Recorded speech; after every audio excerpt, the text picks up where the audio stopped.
My girlfriend said, I'm too young to be tied down. I need to explore my options. After 3 years together, I said, explore away. She came back 6 months later, ready to commit. I rejected her, saying I don't need you anymore, and the chaos erupted. Original post, I, 27 male, got the I need to find myself speech 3 weeks after putting a deposit on an apartment we were supposed to move into together. Mia, 25, and I had been together 3 years. Met at a friend's game night, hit it off immediately. She was funny, smart, gorgeous. We'd survived her finishing college, my job relocation, even a 6-month LDR stretch when she did an internship 2 states away. The conversation happened on a Thursday evening. We were at this taco place we loved, planning furniture layouts for the new apartment. Then she put her fork down. Derek, we need to talk. My stomach dropped. Nobody says that before good news. I've been thinking, she continued, twirling her hair nervously. I'm 25. I've only been with 3 guys including you. I feel like I'm missing out on experiences, you know? I'm too young to be tied down. I stared at her. Tied down? We're moving in together, not getting married tomorrow. But that's the path we're on, right? Move in, get engaged, married, kids. The whole thing. And I need to explore my options, see what else is out there. So you want to break up to date around? She nodded, reaching for my hand. I pulled it back. But we can stay friends. And who knows, maybe after I've had my fun, we can reconnect. You're definitely husband material, Derek. Just not yet. Husband material. Not yet, like I was a coach she wanted to put on layaway. Mia, I said slowly, if you leave to explore, we're done. Permanently. She laughed. Actually laughed. Don't be dramatic. People take breaks all the time. This isn't a break. You're ending a 3-year relationship to sleep around. That's not. I mean... She sighed. Look, I know you're upset, but you'll understand eventually. We're meant to be together. I just need to get this out of my system first. I stood up, threw cash on the table for my half. Explore away, Mia. Hope you find what you're looking for. Left her sitting there, mouth open. Went straight home, called the landlord about the deposit. Lost $500 since Mia hadn't signed anything yet, but worth it to not deal with breaking the lease later. Blocked her on everything that night. Not dramatically, just decisively. She wanted to explore? She could do it without me watching from the sidelines. Update 1. 2 months later. Lot of DMs asking for updates. Honestly thought that was the end of it. Nope. 2 months of radio silence, then the flying monkeys arrived. First was her best friend Tessa. Got a text from an unknown number. Hey Derek, it's Tessa. Can we talk? Mia's really struggling. Deleted it. Then her sister Nora found me on LinkedIn. Hi Derek, hope work is going well. Random question, are you planning to be at Brent's birthday party? Mia mentioned you guys are taking some space, but she really misses you. Taking some space, like I'm on vacation. Didn't respond. Then came the accidental run-ins. Suddenly Mia's at my coffee shop, my grocery store, the bookstore I go to every Saturday. Each time acting surprised. Derek, oh wow, what are the odds? The third time I just said pretty high since you know my routine. She tried to look offended. I shop here too. Since when? You hate this store. You said their produce section smells weird. People change, she huffed. Exactly, I said, taking my cart to self-checkout. But here's what killed me. Mutual friends started telling me about her exploration phase. Different guy every week on her Instagram stories. Clubbing constantly. Vegas trip with some dude she met on Hinge. Living her best life apparently. Meanwhile, I was just living. Started playing in a rec league basketball team. Took a coding boot camp my company offered. Got promoted to team lead. Turns out focusing on work when you're not planning romantic dinners constantly really boosts productivity. Then last week happened. Got home from basketball practice to find Mia sitting outside my apartment door. Not dressed for clubbing this time, wearing the old college hoodie of mine she'd kept. We need to talk, she said. No, we don't. I unlocked my door. She stood up. Please, Derek. 5 minutes. You had 3 years. You traded them for 6 months of exploration. How'd that work out? Tears started. I made a mistake, okay? I explored, I dated, I had my fun. And you know what I learned? That you're the one I want. I actually laughed. I'm the one you want now, after you've test-driven every other option. That's not fair, isn't it? You literally told me I was husband material you wanted to save for later. like I'd just be waiting on the shelf. I thought you would wait. We had 3 years together. Had, past tense. You ended it to go have fun, and now I'm ending the fun to be with you. The entitlement, the absolute entitlement. Mia, I'm seeing someone. That was a lie. I wasn't. But watching her face crumble was worth it. What? Who? For how long? Doesn't matter. What matters is I moved on. Like you wanted. I didn't want you to move on. I wanted you to be there when I came back. There it was. The truth. Go home, Mia. She didn't. She sat back down. I'll wait. You'll realize we're meant to be together. I called building security. Told them my ex was trespassing. They escorted her out while she yelled about true love and second chances. That should have been the end of it. It wasn't. Update 2. The escalation. The day after security removed her, the campaign started.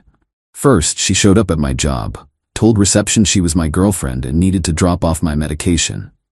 Security called me down. She was holding a bag from the sandwich shop we used to go to. You forgot your lunch, babe. The security guard looked confused. I didn't even engage. She's my ex. Please remove her. Derek, don't be like this. We need to talk. Watch security walk her out while my coworkers tried not to stare. My manager pulled me aside after. Everything okay? Ex-girlfriend having trouble with the concept of ex. Won't happen again. It happened again. Different approach though. Flowers arrived at my office. Huge arrangement. The card, for my soulmate. Always yours, M. Threw them in the break room. Let the admins enjoy them. Then came the social media blitz. Since I'd blocked her everywhere, she created new accounts, commenting on posts from 2 years ago with inside jokes, tagging me in memories on Facebook through mutual friends' accounts. Posted this long letter on Instagram about losing the love of her life to pride. My favorite part, he says he's moved on, but I know he still loves me. True love doesn't just disappear. My buddy Trevor sent me screenshots. Bro, she's lost it. Just ignore it, I told him. Told everyone. Don't engage, don't respond, don't give her ammunition. But Mia wasn't done. She reached out to my mother. My mother. Mom called me confused. Honey, Mia just called crying about how you won't forgive her for some fight. What happened? Explain the whole story. Mom was quiet for a minute. So she dumped you to sleep around and expects you to take her back? Basically. Oh hell no. I like that girl, but hell no. I'll handle this. Don't know what Mom said, but Mia's mom called me the next day screaming. How dare you turn your mother against my daughter? Mia made one mistake. One mistake. You're destroying her. Mrs. Patterson, your daughter made a choice. I've made mine. Please don't contact me again. You'll regret this. She was the best thing that ever happened to you. Then why did she leave? Silence. Then, you're a cold, heartless man. No, I'm a man who knows his worth. Goodbye. The calls kept coming. Different numbers, borrowed phones. Each voicemail more unhinged. I know you're home. I can see your light on. That blonde girl from your basketball team, is that her? Is that your new girlfriend? We're meant to be together. You know we are. I'll wait forever if I have to. Filed a police report for harassment. Officer basically said unless she threatened me physically, it was a civil matter. Suggested a restraining order. My lawyer buddy Anthony looked into it. You need more documentation. Keep recording everything. So I did. Every text, voicemail, unexpected visit. Built a file. Then last night, things went nuclear. I was on a date, first one since Mia actually. Girl named Harper from the coding boot camp. Smart, funny, didn't treat me like a backup plan. We were at this Italian place when Harper's face went pale. Derek, that woman at the bar keeps staring at us. Turned around. Mia, in the red dress I'd bought her for our 2nd anniversary. She raised her wine glass at me like a toast, then started walking over. Derek, what a coincidence. You need to leave. She looked at Harper. Oh, I'm Mia, Derek's girlfriend. Well, ex, but not for long. Smiled like a shark. Harper started to stand. I touched her hand. Stay, please. Turned to Mia. You're embarrassing yourself. Am I? Or are you embarrassing yourself with this obvious rebound? Harper laughed. Actually laughed. Lady, I don't know what your deal is, but this is just sad. Mia's face twisted. Excuse me? You heard me. Whatever you had with Derek, you threw it away. Now you're stalking him at restaurants? That's not romantic. It's pathetic. You don't know anything about us.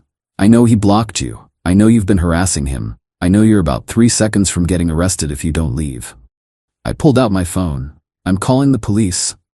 Mia grabbed it, tried to grab it, knocked over Harper's wine in the process. It went everywhere, all over Harper's white blouse. The manager appeared immediately. "Ma'am, you need to leave." "I'm not going anywhere. This is my boyfriend." "The ex-girlfriend," I corrected. "Who's stalking me? Please call the police." The manager nodded to a waiter who pulled out his phone.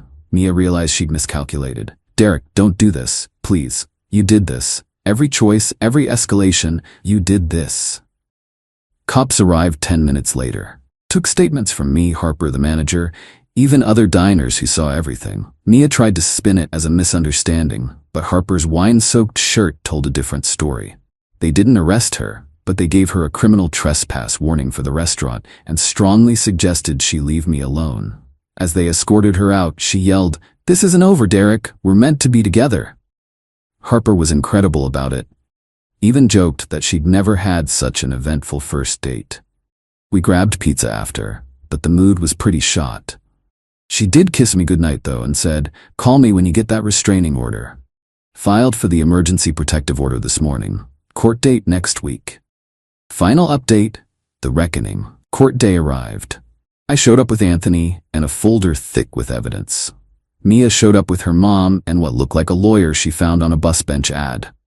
She dressed like she was going to church, conservative dress, minimal makeup, hair in a bun. The transformation from party girl back to good girl was almost impressive. Judge reviewed the evidence, the texts, voicemails, witness statements from the restaurant, the police report, everything. Mia's lawyer tried to paint it as a misunderstanding between former lovers. "Your Honor, my client simply wants closure. She's been trying to apologize for ending the relationship hastily." The judge looked at him over her glasses. "Counselor, did you review the evidence? Specifically the voicemail where your client says, and I quote, 'I can see your light on'?" Even her lawyer looked uncomfortable. Then Mia asked to speak. Against her lawyer's advice. "Your Honor, Derek and I had 3 beautiful years together. I made one mistake. I asked for space to grow as a person, and now he's punishing me for it."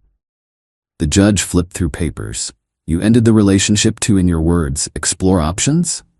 "Yes, but..." "And Mr. Reed told you this would be permanent?" "He was upset. He didn't mean it." "Ma'am, you're 25 years old enough to understand consequences. You ended a relationship, he accepted it and moved on. Your refusal to accept his decision has led to stalking, harassment, and assault." "I didn't assault anyone.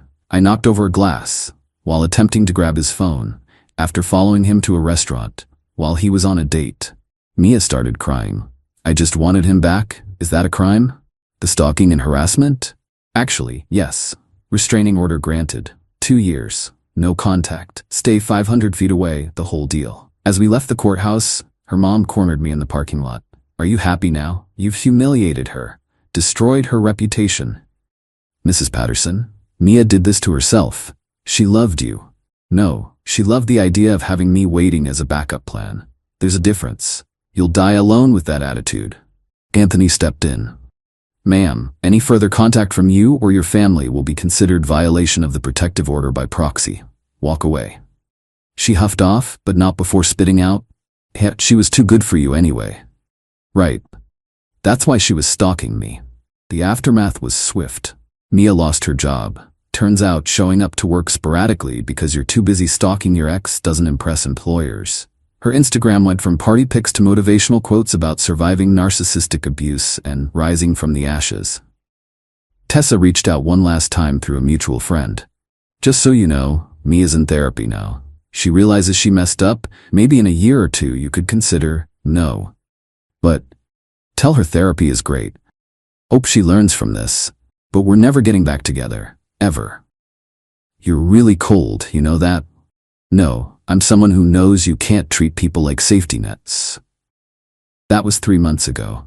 Haven't heard anything since. The restraining order seems to be working. Harper and I are still dating. Taking it slow, but it's nice being with someone who actually wants to be with me, not just keeping me as an option. She jokes that she knew I was worth it when my crazy ex showed up. Only quality guys have stalkers that committed. Dark humor, but it helps. My mom still randomly texts me, "Thank God you didn't marry that girl about once a week." Dad just says I handled it better than he would have. The funny thing? If Mia had just broken up with me normally, said she wasn't feeling it anymore, wanted different things, I would have been hurt, but I would have understood. People grow apart. It happens. But the entitlement of thinking I'd wait around while she played the field, the assumption that I'd be grateful when she decided she was done, the absolute meltdown when I wouldn't follow her script, that told me everything I needed to know about who she really was. Looking back, there were signs. Little comments about how I was lucky to have her, how she'd chosen me over other guys, how I should be grateful she wasn't as high maintenance as her friends. She never saw me as a partner. I was an accessory, a safe, stable accessory she could put down and pick back up whenever convenient. Well, this accessory walked himself right out of her life. Best $500 deposit I ever lost. Probably saved me from a divorce that would have cost way more, financially and emotionally. To anyone reading this in a similar situation, you're not a backup plan. You're not someone's safety net. You're not required to wait around while they find themselves or explore or whatever they want to call it. When someone shows you how they value you, believe them. And value yourself enough to walk away, even when they stalk you afterward. Especially then, actually. Trust me, the restraining order paperwork is worth more than their promises ever were.